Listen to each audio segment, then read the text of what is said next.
ಆತ್ಮೀಯ ಸಹೋದರ ಸಹೋದರಿಯರೇ, ನಾವು ನಿಮಗಾಗಿ ಒಂದು ಸಂತೋಷದ ಸುದ್ದಿಯನ್ನು ತಂದಿದ್ದೇವೆ.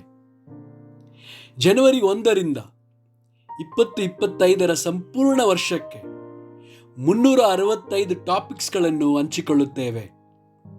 ಪ್ರತಿದಿನ ಒಂದು ಟಾಪಿಕ್ ಮತ್ತು ಅದಕ್ಕೆ ಸಂಬಂಧಿಸಿದ ವಚನಗಳನ್ನು ಹಂಚಿಕೊಳ್ಳುತ್ತೇವೆ. ಇದನ್ನು ಕೇಳಿ ಧ್ಯಾನಿಸಿ ಆಶೀರ್ವಾದ ಹೊಂದಬೇಕೆಂದು ಪ್ರೋತ್ಸಾಹಿಸುತ್ತೇನೆ. ದಯವಿಟ್ಟು ಸಬ್ಸ್ಕ್ರೈಬ್ ಮಾಡಿ ನಿಮ್ಮ ಸ್ನೇಹಿತರೊಂದಿಗೆ ಹಂಚಿಕೊಳ್ಳಿ.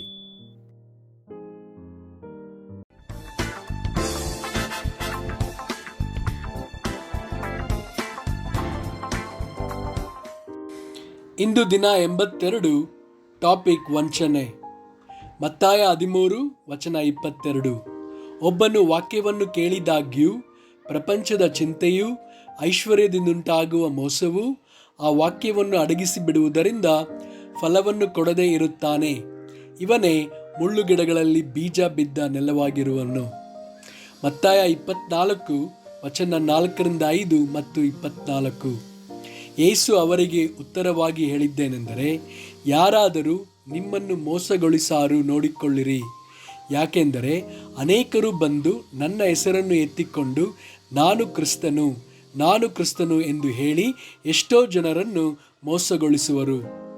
ಸುಳ್ಳು ಕ್ರಿಸ್ತರು, ಸುಳ್ಳು ಪ್ರವಾದಿಗಳು ಎದ್ದು ಸಾಧ್ಯವಾದರೆ ದೇವರಾದುಕೊಂಡವರನ್ನು ಸಹ ಮೋಸಗೊಳಿಸುವುದಕ್ಕೋಸ್ಕರ ದೊಡ್ಡ ದೊಡ್ಡ ಸೂಚಕ ಕಾರ್ಯಗಳನ್ನು, ಅದ್ಭುತ ಕಾರ್ಯಗಳನ್ನು ಮಾಡಿ ತೋರಿಸುವರು. 1 ಕೊರಿಂಥದವರಿಗೆ 6 ವಚನ 9-10.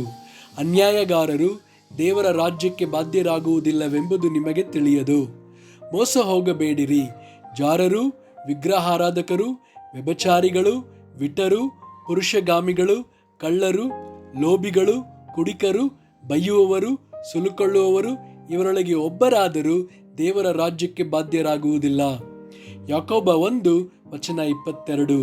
ವಾಕ್ಯದ ಪ್ರಕಾರ ನಡೆಯುವವರಾಗಿರಿ. ಅದನ್ನು ಕೇಳುವವರು ಮಾತ್ರವೇ ಆಗಿದ್ದು ನಿಮ್ಮನ್ನು ನೀವೇ ಮೋಸಗೊಳಿಸಬೇಡಿರಿ. ಆಮೆನ್.